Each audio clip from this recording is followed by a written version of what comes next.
Mackey and Judd on Score North and ScoreNorth.com. Sure, we would have liked to get it in and start grinding after the goal. I think Dumbs had it, tried to get it in. Moose had it, tried to get it in. They had good sticks, and it went back the other way.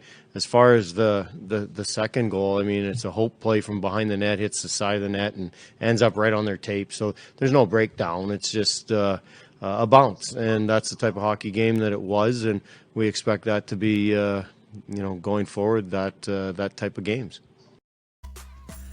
I could listen to Dean Evason break down the phone book, man. Like, I just want to hear him. I want to hear him break down, like, episodes of The Bachelor. I want to hear him break down everything. He's brilliant at breaking down hockey in the most hockey guy way imaginable, which is what you just heard in that clip. But I think he needs to expand the franchise. He's got the gift of telling you something that is not information that you didn't see and couldn't say yourself, but the power of how he says it makes it sound like it's insight. Yeah. I mean, Dumbs almost got it in. And then Marcus, he almost got it in too. But then they didn't. But they didn't. And the sticks, if we just had the sticks. I would love to hear the breakdown of The Bachelor. So Katie walks in here and she sees Brady, and Brady's acting like a fool, and then she goes and she talks to Judd, and then all of a sudden she's making out with the other guy. I don't really understand. And Brady didn't get a rose, and in The Bachelor, you don't get a second chance at a rose. That's what happens. It's your only chance. You're done. You're out. That's the name of the game. I like the Canadian accent, Dex. Just the vague accent is very good. That's definitely Dino. That's pretty good. Thank you. It's pretty good. So welcome to Mackey and Judd. We're going to get to Write That Down predictions and a meaty accountability session. All kinds of things coming off the board this week. And some moving and shaking, some home runs, a lot of things to get to. The Twins had an interesting night last night on multiple fronts. But you guys did over an hour recap late in the night last night. You can find the full, immediate, wild vent line reaction, fans coming into the show. Go check out either the Mackey and Judd or Judd's Hockey Show podcast feeds, or you can also check out the Score North YouTube channel. But I guess my biggest question to you guys is Marc Andre Fleury this good? Like, is this a sustainable performance by him for the duration of this series, or has he just been hot for a couple of games or the Wild just haven't done a great job generating enough high danger? How would you evaluate the stone wall of Marc Andre Fleury through 2 games? He is an outstanding veteran guy who won a couple of cups in Pittsburgh, who definitely has the ability to play it like he did in games 1 and 2. But the key thing that you said is this sustainable? And in my opinion, it's not. It doesn't mean he won't be good. It doesn't mean he won't be fantastic. But I think when you come back here for games 3 and 4, you're going to find that some of those chances that they had last night definitely go in. And part of the reason and the difference between the fear of how the Flower is playing right now versus the Blues series, Jake Allen, oh my God, is this that? Here's the difference. First period last night, the Wild came out flying, and the Wild had a ton of high danger, high quality chances. And you know what? They followed up on those, and Fleury made great saves. But the key in the playoffs, and it's going to sound cliched, and I'm not trying to be a jokester here, is greasy goals. So it's not, you don't score the beautiful goals like the, oh my God, what a Kaprizov breakaway, and he deked the goaltender out of his skates. That's not how this works. You score greasy goals. You score goals that are generated off shots that become rebounds, or they go off an opposing player's skate. And so I think Marc Andre Fleury is going to have probably an outstanding series. Do I think that every game is going to be like the first 2? Absolutely not. And Phil, here's the most important thing too. So here's the difference between old Wild and the new team. The Minnesota Wild comes home 1-1 because in game 1, their goaltender won them a game. So like, this is not the Dubnyk, well, he played well, but the other goaltender's better. It's just, Talbot won a game, Fleury won a game, and now you come back here. Now, in reality, Vegas probably should have won game 1, and I think there's a case to be made that the Wild should have won game 2. But the difference in this team is your goaltender took game 1 by the throat and won it for you, and then Fleury won game 2. But I do think that some of those chances, Dex, are going to start to go in game 3. Doesn't mean that Fleury won't continue to play well. It does mean that the Wild has the right idea. And I did not come away from last night's game discouraged. I didn't come away saying, all of the chances. I came away from that game saying, great game, fun to watch. Goaltender played great. Yeah, I mean, Flower is one of the best goalies of all time. I was even looking at his statistics about 2 weeks ago because I think he just passed Patrick Waugh for shutouts, for all-time shutouts. I believe he's now 15th the NHL in all-time shutouts. Wins, he's right up there. He's already top 3 or top 5 in wins of all time. He was definitely in the product of an amazing system in Pittsburgh, obviously. Sidney Crosby and Malkin helped him to cups. He was a backup to Matt Murray in one of those 3 cup runs they went on. But in general, I think he's honestly one of the most underrated goaltenders of all time, underappreciated goaltenders of all time. And there might be some misunderstanding with his winning percentage, and I get that. Some people like to put QB wins as an overrated stat. I actually think goalie wins holds more merit than quarterback wins because goalies are single-handedly driving you to a win more than a quarterback, and quarterback is dealing with more of the circumstances in front of you. You know, Alex Smith can be plugged in and have a great winning percentage because he's dealing with the great circumstances around him. Marc Andre Fleury can steal a game for you. So I think in general, yes, the Wild are going to be able to crack him. Kevin Fiala was an absolute beast last night, and he still had 2 anchors dragging around him behind. I mean, 8 shots on goal. The dude is an absolute stud. And even if you just look at the shot chart of what the Wild were trying to do last night, I'll pull this up here. If you're continuing to get shots, this is from Natural Stat Trick. By the way, you want to know what an executive producer brings to the show. He's bringing an NHL shot heat map up on the YouTube page right now. While making a point, while trying to get it up. Anyway, I don't want to keep tooting my own horn, but you see even in the Wild zone right here. So this is the Wild attempted zone. This is where they're getting all their shots. All that is right in front of Fleury. You're going to be able to crack him if you keep getting shots right in front of there. The difference in the Blues series with the infamous Jake Allen series is none of those shots are right in front of Allen. They're all in those corners. They're all on top of the point. If you are continuing to get traffic right here, point blank in front of the goalie, you are 100% going to eventually crack him and score. You will. Yeah, I mean, by the way, that shape on the right looks like it's not safe for work there. I don't know what's happening with the night shot attempts there. But. Have you heard of the ads for something called Peyronie's disease? What? I don't know. You can Google Peyronie's disease, but it looks like that shot chart might have it. Oh, okay. I think I know what you're. It took me a little while to understand what you guys were talking about there, but yes, now I got it. It's like, what are they talking about? I saw it right away, and I wasn't going to say it, but then Phil I'm did. the youngest one on the show, and I make those jokes, and I'm the one who missed it. Let's just say that the Golden Knights are very excited about their Golden Knights. Can I talk to you for a second? We got to talk. So I guess my next question here is, and it's only 2 games, and I also think Vegas has probably learned their lesson to some extent with just how many goals Kaprizov has scored against them in the regular season. But what's the key now going forward? He only had 2 shots on goal last night. He hasn't been dominating and driving the play in these 2 games like he did in the regular season matchup. So what has Vegas done to take Kaprizov out of his game more than usual? And what's the counter move going into Game 3 for the Wild? So I think in Game 1, he didn't have a ton of stats, but I thought he played really well, and I noticed him a ton. In Game 2, I didn't. This to me goes back to in how to stop him. This goes back to the May 5th game that they played at the X, which is the one where the Golden Knights thought that they were going to rough Kirill up, and they thought, okay, we'll push him around and we'll see if that works, because against a lot of superstar players, that works. And they're like, oh my God, I can't take this. And Kirill jumped him, and he went right back. And ultimately, in the third period of that game, he scored 2 goals. Game 1, I thought Kirill was effective, slowed a little bit, but still effective. And Game 2, I thought the Golden Knights got the formula right. And I think what that is to disrupt him, to bump him, but you don't tick him off. So the most important thing is let sleeping giants lie. So if you hit him, if you decide we're going to cause havoc, he's going to come back. But if you are subtle enough to just sort of take him off his game, and I thought the interesting thing was this. In Game 1, Kaprizov didn't have a ton of stats, but Hartman was unbelievable. And he clearly was benefiting, as Dex has talked about, I think, as well, from the fact that Kirill was on the ice and the Golden Knights' attention was on Kaprizov so much. Game 2, the entire line really didn't do much. And so I think the Golden Knights have sort of, at least there, found the sweet spot for how to slow that line down. My guess is that because they did this in game one as well with some of their strategies. My guess is that they took a long, hard look at what the Blues did, because the Blues' ultimate success against the Wild was damn impressive.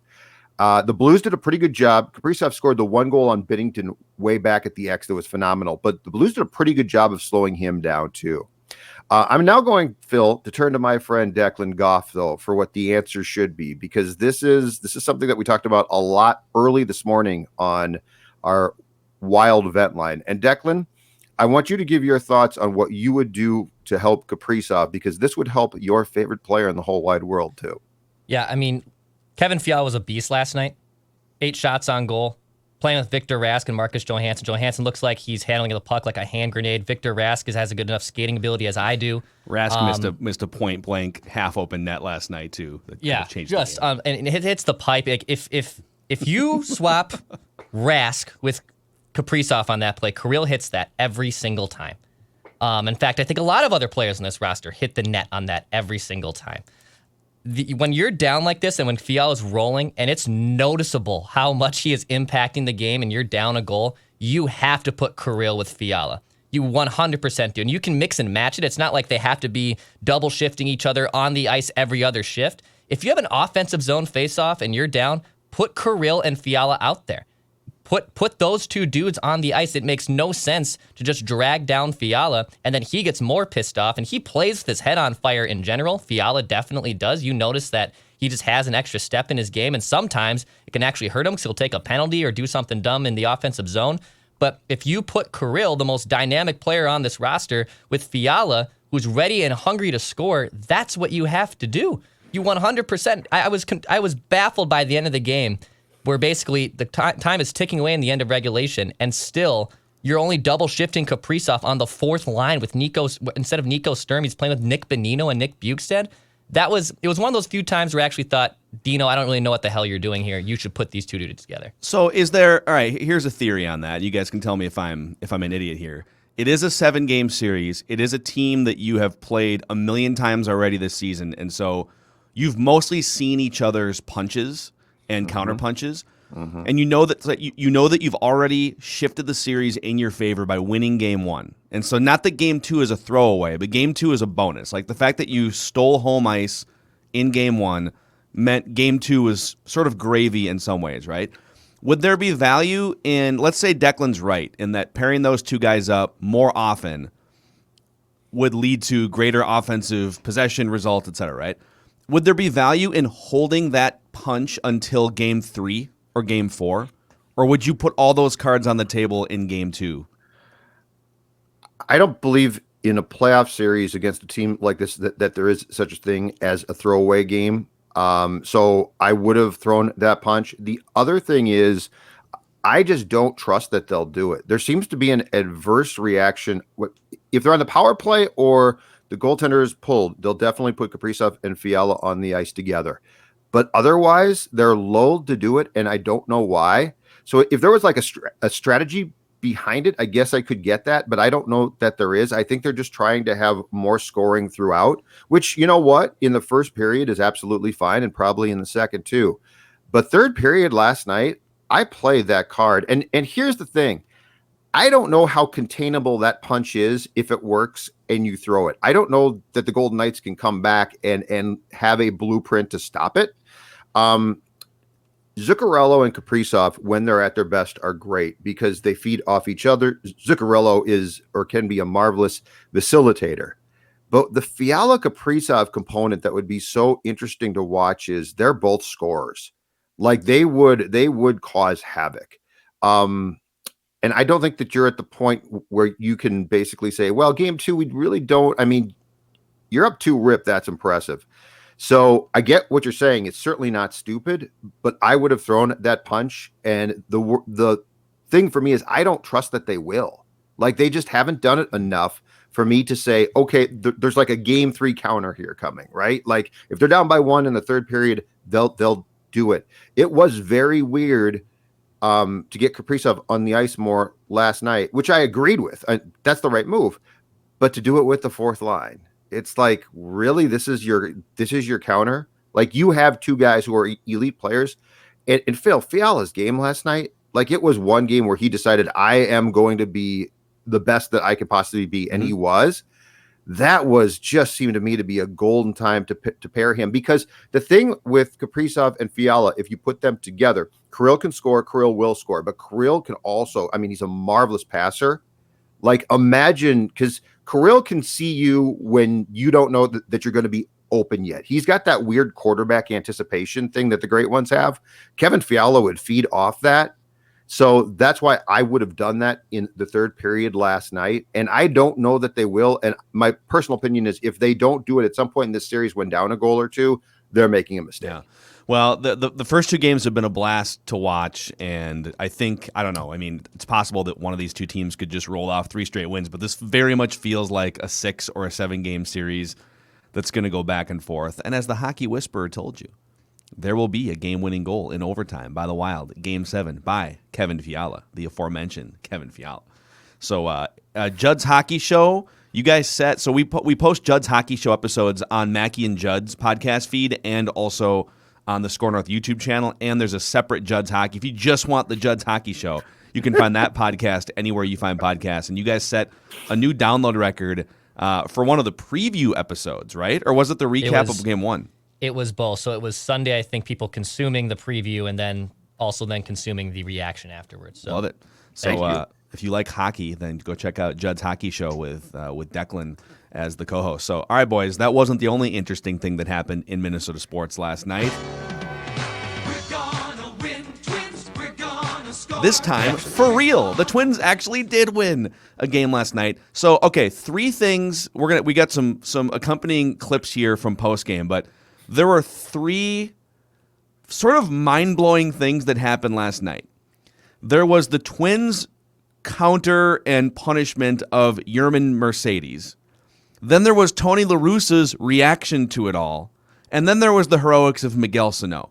So let's start, Dex, if we could. Do we have a clip that represents the Twins' plunking of, or attempted plunking of, Yerman Mercedes? So we have Rocco here talking about him getting tossed, and then we also have La Russa talking about Duffy. So we have let's hold the La Russa thing. Let's play the Rocco thing. Rocco? To start.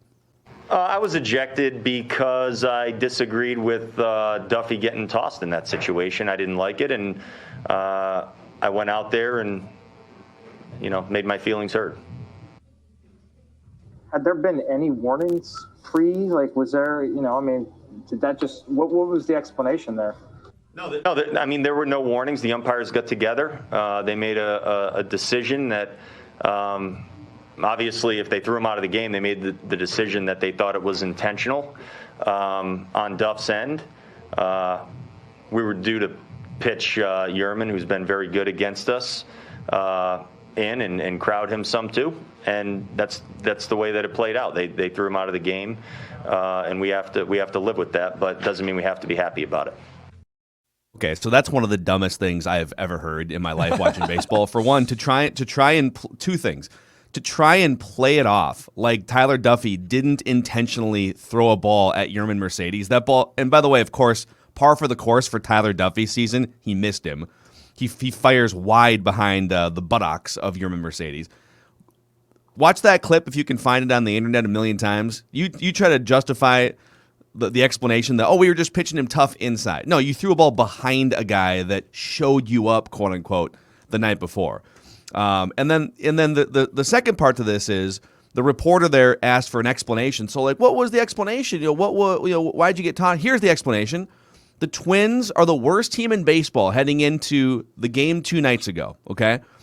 They're down double-digit runs, getting their asses kicked again, and they bring in a clown show position player to throw 45-mile-an-hour eephus pitches, basically throwing underhanded softball pitches to a professional young hitter who's trying to make his way in Major League Baseball and put up stats to make money, right, for his family. And that guy deposits one of those 45-mile-per-hour joke pitches 450 feet into the night, where that pitch belongs, by the way, and the Twins get offended by it. What is he supposed to do? Take a walk? Like, would you rather him just bunt and ground out? Like, so getting bent out of shape about that was one thing. And then finding the need to retaliate the next night when you're losing at the time of the attempted plunking. All of it was absurd. All of it was just a joke, misguided. I think misguided focus by a team that needs to be all in focused on trying to string together wins. Of course, we'll get to what happened at the end of the game with Miguel Sano, but like I just thought it was such a pointless BS thing to even be involved with. And then Rocco trying to play it off like, well, I was upset that they thought he was throwing it. He was throwing at Yerman Mercedes, and you guys are idiots for taking this into another night. So that's my rant about part one. Any thoughts from you guys? It's perfect. No, you're exactly right. Like there's nothing about that I can counter you on. I can't justify it. I really want to get to the White Sox side of this. And real quick before we get to the White Sox side of it, because this will set up this Tony La Russa clip. So for me, when you look back at the incident, the 3-0 45 mile an hour eephus pitch that got hit into the night, what's more offensive? A young hitter who's trying to prove himself, who's getting thrown a 3-0 cookie, swinging away and hitting it a mile, or a position player coming in and being green-lighted to lob 45-mile-an-hour pitches to major league hitters. Like, that's more of an insult to the game than swinging at a 3-0 pitch and dumping it into the left field seats. And basically every current and former player that has chimed in, including Trevor Bauer, by the way, has agreed with that sentiment. So if you're on the other side of that, you are an out-of-touch, absolute, like, old codger who needs to be removed from the game. So I tweeted that exact thing. I said, if you want offensive, Astudillo offended me far more. And I think people didn't get it because they tweeted back, well, position players come in and pitch all the time. That's why the unwritten rules are stupid, because my unwritten rule, like, we can make these up. Like the unwritten rules, what's the key word there? Unwritten. It means you can make up any rule that you want. And I am offended by the fact, look, the majority of position players who come into pitch try to throw actual pitches. Astudillo is up there playing softball. Mm-hmm. And so, but like, when you come back and say, well, position players, so that's not an unwritten rule. Folks, they're called unwritten rules. It means we can make them up as long as we want. So, like, stop with that. But your synopsis of the Twin side of things is 1,000% right. I just have you're down 15-4.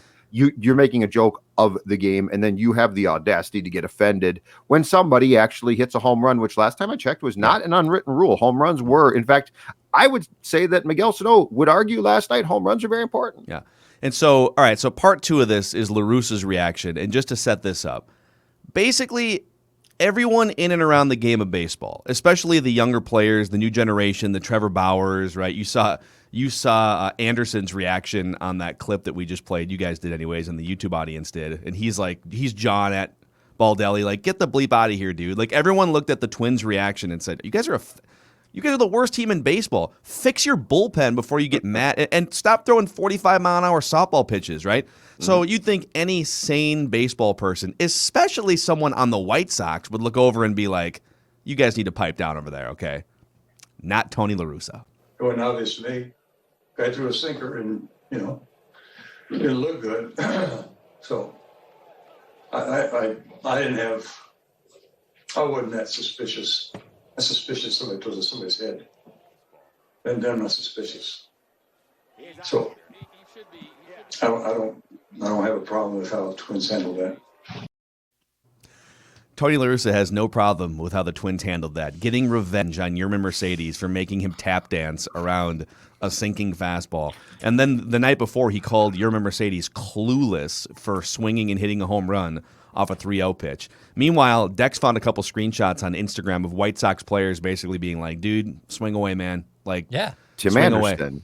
Yep. We called this. We said this would happen. You've got current and former players and radio hosts now in Chicago that are calling for Tony La Russa's out-of-touch old ass to be removed as manager from the White Sox.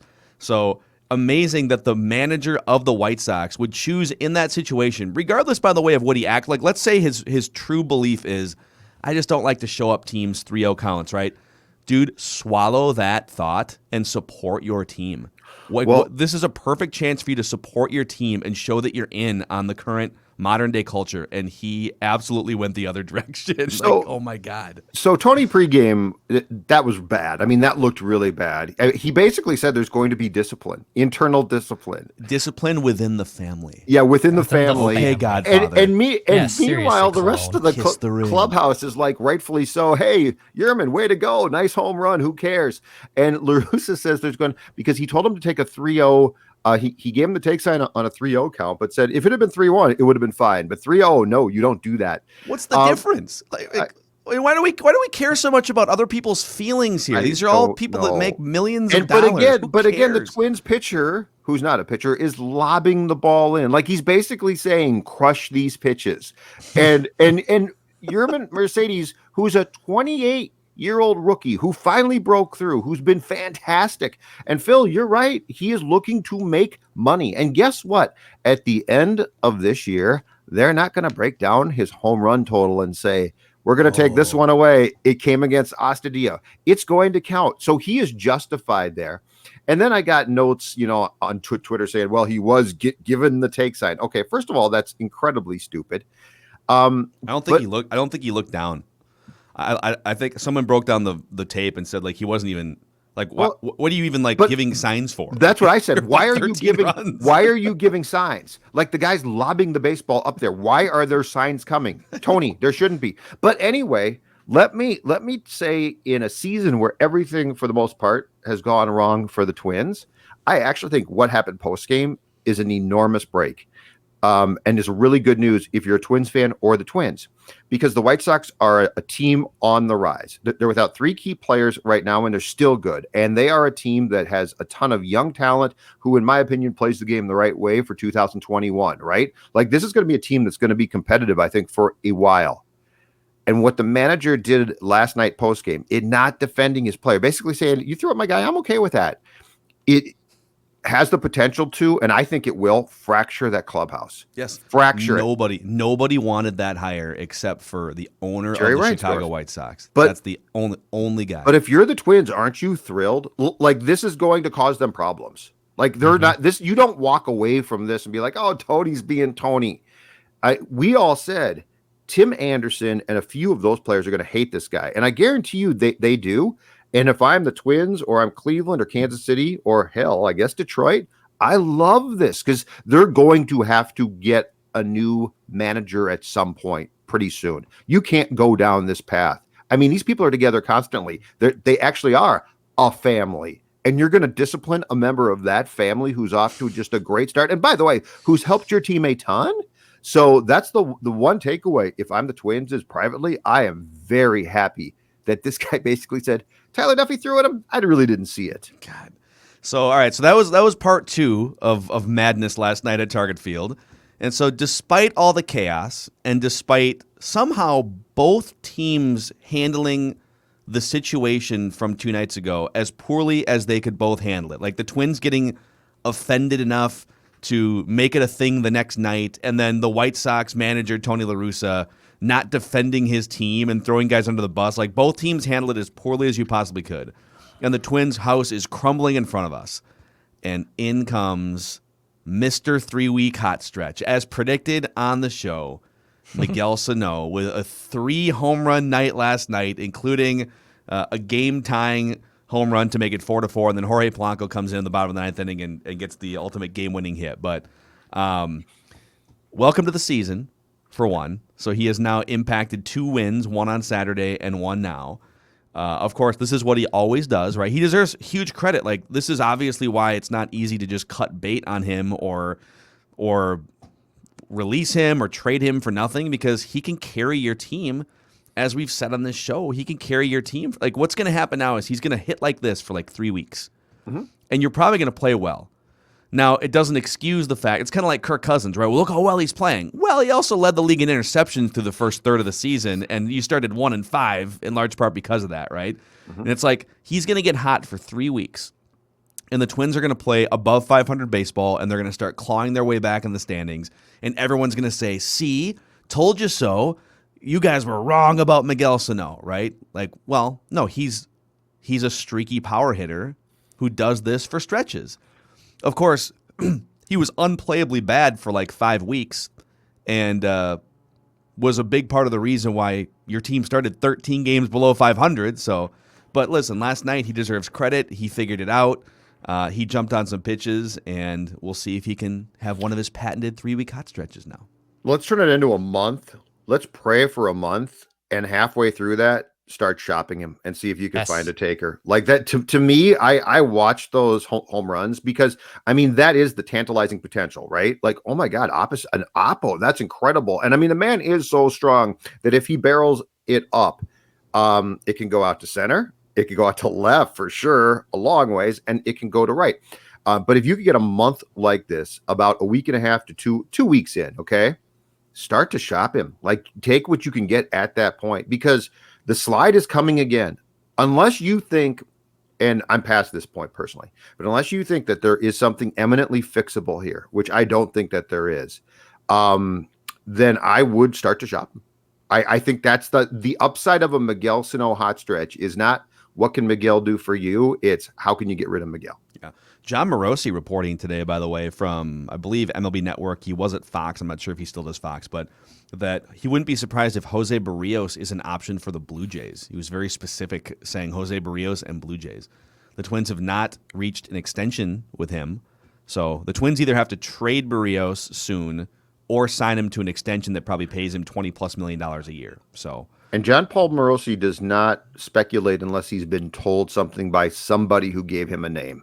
Yes. So like, because I mean, it reads like, well, it's just his name out there, and there's no source to it. But guys like that don't speculate about particular names unless they've been told that name. Reckless speculation. So a little teaser for Reckless Speculation Thursday tomorrow on Mackey and Judd. By the way, our Talkin Twins discussions every day presented by Dennis Kirk. So if you like to ride, Dennis Kirk is your friend on the internet that you should examine. So whether you ride a Harley, a sport bike, whatever it is, you'll find what you need. 160,000 parts and accessories in stock, clothing and helmets. Order before 8 p.m., and they ship the same day, plus shipping is free for orders over $89. DennisKirk.com, the best in the business and everything you need for your ride. DennisKirk.com. All right, boys, we have a massive accountability session to get to. We've got bombs. We've got all kinds of ups and downs, and so we're going to take a deep breath, and then we're going to dive into Write That Down.